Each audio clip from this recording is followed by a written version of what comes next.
ನಿಮ್ಗೊಂದು ಡೈರೆಕ್ಟ್ ಆಗಿರೋ ಕ್ವೆಶನ್ ಕೇಳ್ತೀನಿ. Huge money with no trading skill ಅಥವಾ less money with a good trading skill, ಇವೆರಡರಲ್ಲಿ ಯಾವ್ದು ಪವರ್ಫುಲ್? ನಾನು ಹೇಳ್ತೀನಿ less money with a good strategy, good skill ತುಂಬ ಪವರ್ಫುಲ್ ಅಂತ. ಯಾಕಂದರೆ ನನ್ನ ಓನ್ ರಿಯಲ್ ಎಕ್ಸಾಂಪಲ್ ಹೇಳ್ತೀನಿ.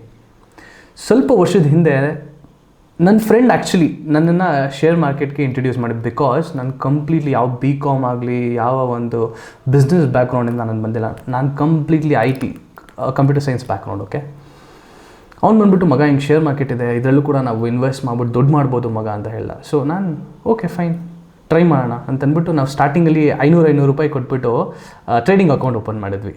ಆಮೇಲೆ ಫಸ್ಟು ನಾವು ಒಂದು 1000 ರೂಪೀಸ್ ಏನೋ ಹಾಕಿದ್ವಿ. ಹಾಕ್ಬಿಟ್ಟು ನೋಡೋಣ ಏನಾಗುತ್ತೆ ಅಂತ. ಒಂದು ಫ್ಯೂ ಡೇಸಲ್ಲಿ ಒಂದು 15 ರೂಪಾಯಿ ಏನೋ ಪ್ರಾಫಿಟ್ ಬಂದಿತ್ತು ಅದರಲ್ಲಿ.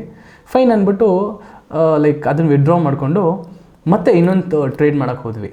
ಸೊ ಆ ಟ್ರೇಡಲ್ಲಿ ನನಗೊಂದು 3000 4000 ನೆಗೆಟಿವ್ ಬಂದ್ಬಿಡ್ತು ಅಕೌಂಟು. ನಾನೇನು ಮಾಡಿದೆ, ಇಮ್ಮಿಡಿಯೇಟಾಗೆ ಎಕ್ಸಿಟ್ ಆಗಿಬಿಟ್ಟು ಸ್ಟಾಪ್ ಮಾಡಿದೆ ಟ್ರೇಡಿಂಗ್ ಮಾಡೋದು. ಬಟ್ ಅವನು ನನ್ನ ಫ್ರೆಂಡ್ ಇದ್ದಾನಲ್ಲ, ಕಂಟಿನ್ಯೂ ಮಾಡಿದೆ ಟ್ರೇಡ್ ಮಾಡೋಕ್ಕೆ. ಪರವಾಗಿಲ್ಲ, ಲೈಕ್ ಅದು ಲೈಕ್ ವಿನ್ ಆಗ್ತೀನೋ ಅಥವಾ ಸೋಲ್ತೀನೋ ಪರವಾಗಿಲ್ಲ, ನಾನು ಟ್ರೇಡ್ ಮಾಡ್ತೀನಿ ಅಂತ. ಬಟ್ ನಾನೇನು ಮಾಡಿದೆ, ಇಮಿಡಿಯೇಟಾಗೆ ಒಂದು ಒಳ್ಳೆ supply and demand zone professional trading ಕೋರ್ಸ್ನ 15,000 ಕೊಟ್ಟು ಜಾಯ್ನ್ ಆದೆ.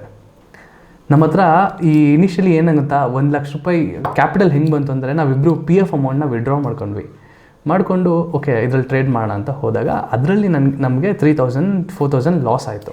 ಸೊ ನಾನೇನು ಮಾಡಿದೆ, ಮಿಕ್ಕಿದೇನೋ ಒಂದು 90,000 ಏನಿತ್ತು ಅದನ್ನು ಸಪ್ರೇಟಾಗಿ ಎತ್ತಿಟ್ಟು 15,000ನ ನಾನು ಸ್ಟಡಿಗೆ ನನ್ನ ಕೋರ್ಸ್ ಕಲಿಯೋಕ್ಕೆ ನಾನು ಇಡ್ತೀನಪ್ಪ ಅಂದ್ಬಿಟ್ಟು ನಾನು ಎತ್ಕೊಂಡು ಇದು ಮಾಡಿದೆ. ಬಟ್ ಅವನು ಮಗ 15,000 ಕಟ್ಟಬೇಕು ಅದಕ್ಕೆ, ಹೋಗುರು ಅದನ್ನ ಇಟ್ಕೊಂಡು ಆರಾಮಾಗಿ ನಾನೇ ಟ್ರೇಡಿಂಗ್ ಮಾಡಿಬಿಡ್ತೀನಿ ಅಂತಂದ್ಬಿಟ್ಟು ಅವ್ನು ಮಾಡೋಕ್ಕೆ ಸ್ಟಾರ್ಟ್ ಮಾಡಿದೆ. ಸರಿಯಪ್ಪ ನೀನು ಮಾಡ್ಕೊ, ನಾನು ಕಲಿತೀನಿ ಅಂತಂದ್ಬಿಟ್ಟು ನಾನು ಕೋರ್ಸಿಗೆ ಜಾಯ್ನ್ ಆದೆ. ಅದು 1 ವಾರ ಕೋರ್ಸ್ ಇತ್ತು.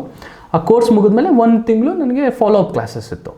ಸೊ ನಾನೇನು ಮಾಡಿದೆ, ಕಂಪ್ಲೀಟಾಗಿ ಓದೋಕ್ಕೆ ಸ್ಟಾರ್ಟ್ ಮಾಡಿದೆ, ಸ್ಟಡಿ ಮಾಡೋಕ್ಕೆ ಸ್ಟಾರ್ಟ್ ಮಾಡಿದೆ. ಹೆಂಗೆ ಮಾರ್ಕ್ ಮಾಡೋದು, ಬ್ಯಾಕ್ ಟೆಸ್ಟ್ ಮಾಡೋದೆಲ್ಲ ಸ್ಟಾರ್ಟ್ ಮಾಡ್ಕೊಂಬಂದೆ. ಬಟ್ ಆದರೆ ನಾನು ಹೇಳ್ತಾ ಇರೋದು ಏನಕ್ಕೆ ಹೇಳ್ತಾ ಇದ್ದೀನಿ ಅಂತ, ನಾನೇನೋ ದೊಡ್ಡ ಕಲ್ತುಬಿಟ್ಟಿದ್ದೀನಿ, ನಾನು ತುಂಬ ದುಡ್ಡು ಮಾಡಿಬಿಟ್ಟಿದ್ದೀನಿ ಅಂತಲ್ಲ. ಹೇಗೆ ಸ್ಕಿಲ್ಲು ವಿತೌಟ್ ಸ್ಕಿಲ್ಲು ಡಿಫರ್ ಆಗುತ್ತೆ ಶೇರ್ ಮಾರ್ಕೆಟಲ್ಲಿ, ಈವೊಂದು ನಿಮ್ಮ ಹತ್ರ ಕ್ಯಾಪಿಟಲ್ ಇದ್ರೂ ಕೂಡ ಅಂತ ಹೇಳ್ತಾ ಇದ್ದೀನಿ. ನಾನೇನು ಮಾಡಿದೆ, ಆ ಮಿಕ್ಕಿದ ದುಡ್ಡಿತ್ತಲ್ಲ, ಸೊ ಲೈಕ್ ಒಂದು 6 ಮಂತ್ಸ್ ಆಯಿತು ನಾನು ಆಲ್ಮೋಸ್ಟ್ ಎಲ್ಲ ಕಂಪ್ಲೀಟಾಗಿ ಆ ಸ್ಟ್ರಾಟಜಿನ ಮಾಸ್ಟರ್ ಮಾಡ್ಕೊಳ್ಳೋಕ್ಕೆ. ಆಮೇಲೆ ನಾನು ಸ್ಲೋ ಆಗಿ ಲೈಕ್ ಟ್ರೇಡ್ ಮಾಡ್ಕೊಂಡು ಗ್ರ್ಯಾಜುಯಲಿ ಇಂಕ್ರೀಸ್ ಮಾಡ್ಕೊಂಬಂದೆ. ಆದರೆ ನನ್ನ ಫ್ರೆಂಡ್ ಅಕೌಂಟ್ ಆಲ್ಮೋಸ್ಟ್ ನಿಲ್ ಆಗೋಯ್ತು. ಯಾಕೆ ಹೇಳ್ತಾ ಇದ್ದೀನಿ ಅಂತಂದರೆ, ನಿಮ್ಮ ಹತ್ರ ಹ್ಯೂಜ್ ಅಮೌಂಟ್ ಇರ್ಬೋದು, but just few wrong trades without stop loss ಆಗಲಿ, ವಿತೌಟ್ ಸ್ಟ್ರಾಟಜಿ ಆಗಲಿ ನೀವು ಟ್ರೇಡ್ ಮಾಡಿದ್ರೆ ನಿಮ್ಮ ಅಕೌಂಟ್ನೇ wipe out ಮಾಡಿಬಿಡುತ್ತೆ.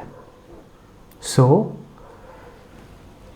Huge money with no trading ಸ್ಕಿಲ್ಗಿಂತ ಬರೀ ಒಂದು ಒಳ್ಳೆ ಸ್ಟ್ರಾಟಜಿ ಇಟ್ಕೊಂಡು ಸ್ವಲ್ಪ ಮನಿ ಇದ್ರೂ ಸಾಕು, ಗ್ರ್ಯಾಜುಯಲಿ ನಿಮ್ಮ ಅಕೌಂಟ್ನ ಇನ್ಕ್ರೀಸ್ ಮಾಡ್ಬೋದು. ಸೊ ದಿಸ್ ಇಸ್ ಪವರ್ಫುಲ್ ಅಂತ ಹೇಳೋಕ್ಕೆ ಇಷ್ಟಪಡ್ತೀನಿ. ಈ ವಿಡಿಯೋ ನಿಮ್ಗೆ ಇಷ್ಟ ಆಗಿದ್ರೆ ಬ್ಯಾಂಗ್ಳೂರ್ ಟ್ರೇಡರ್ ಯೂಟ್ಯೂಬ್ ಚಾನಲ್ನ ಸಬ್ಸ್ಕ್ರೈಬ್ ಮಾಡಿ, ಸಪೋರ್ಟ್ ಮಾಡಿ. ತಮ್ಮೆಲ್ಲರಿಗೂ ಧನ್ಯವಾದಗಳು.